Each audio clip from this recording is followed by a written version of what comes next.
The vortex roared, a symphony of unmaking and becoming. Kalen, no longer a mere refugee from the void, but its very focal point, was flung through realities. The city of logic and light, once a beacon of order, now warped and fractured around him, a testament to the echo's desperate attempt to impose its sterile will. He had seen the eye, felt its annihilating gaze, and understood its dual nature, the genesis and the end. But the architect, cloaked in stardust and ancient silence, had spoken of Kalen as the missing piece. What could that mean in a war for existence itself? "You misunderstand, traveler," it rasped, the sound like grinding nebulae. The void is not an enemy to be conquered, nor a void to be filled. It is the canvas upon which all is painted, and all is unpainted. Kalen felt a surge of energy, not his own, but woven into the very fabric of his being.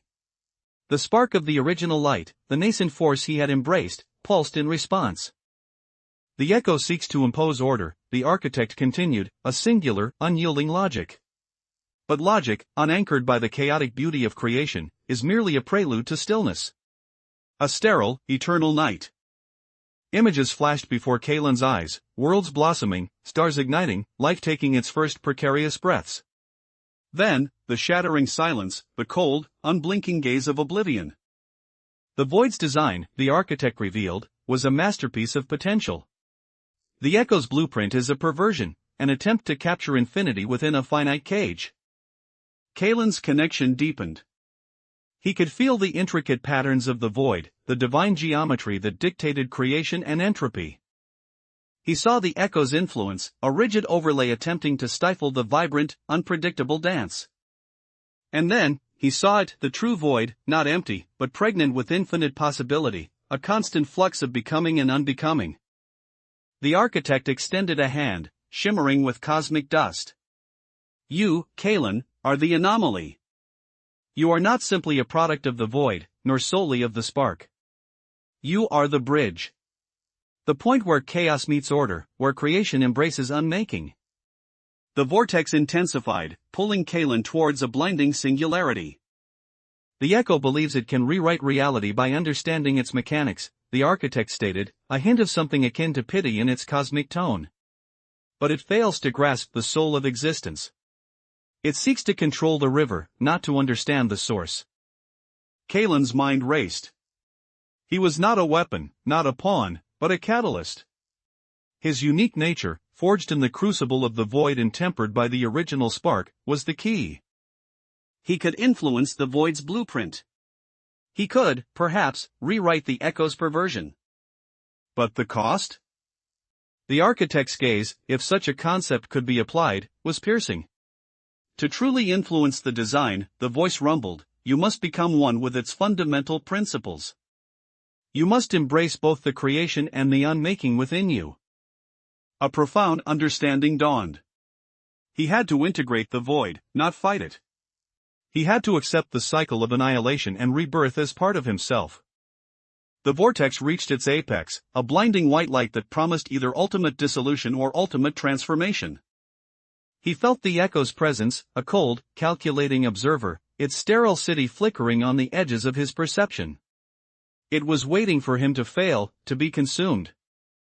But Kalen had seen the blueprint, felt the spark, and understood the architect's truth. He was the missing piece, not to be slotted into place, but to shatter the rigid mold and allow true creation to flow once more. He braced himself, not against the vortex, but within it. He opened himself to the raw, untamed energy of existence.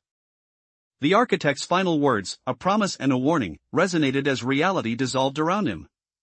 The war is not for control, Kalen. It is for definition. And you, my dear anomaly, are about to define it. The light consumed him, not with heat, but with an infinite, cold stillness, the stillness of pure potential. His consciousness fractured, then reformed, not as a single entity, but as a nexus of possibilities. He saw the Echo City, its perfect geometric lines now wavering, its foundations cracking under an unseen pressure. He saw the void, not as a threat, but as a breathing entity, and he was a part of its breath.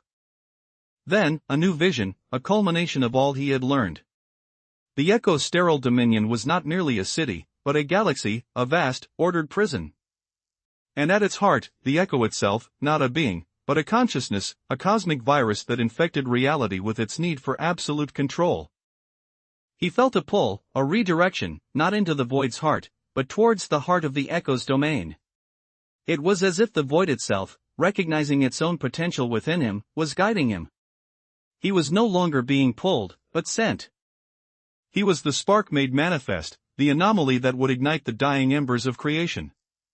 The final confrontation was not to be in the void, but within the sterile heart of the echo's dominion, where Kalen, the embodiment of both creation and unmaking, would face the ultimate architect of stillness.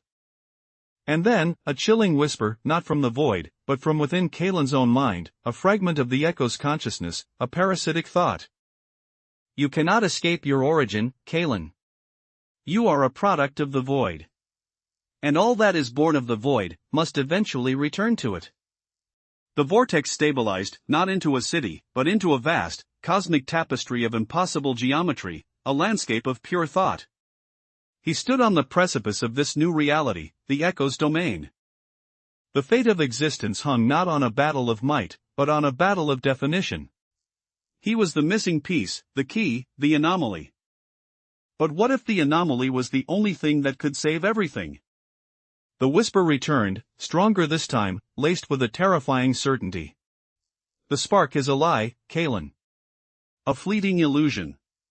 Only the void endures. Kalen felt a sudden, overwhelming sense of dread, not for himself, but for the very concept of light. Had the architect of the void been playing him all along? Was the original spark merely another facet of the void's grand design, a beautiful, ephemeral distraction? The cosmic tapestry shifted, and in its center, a single, perfect point of absolute darkness pulsed, drawing in all light, all possibility. This was the echo's ultimate destination. And Kalen, the anomaly, was being pulled directly into its maw. He looked at his hands, which now pulsed with both light and shadow, creation and unmaking. He was the paradox. But was he strong enough to defy the very nature of reality?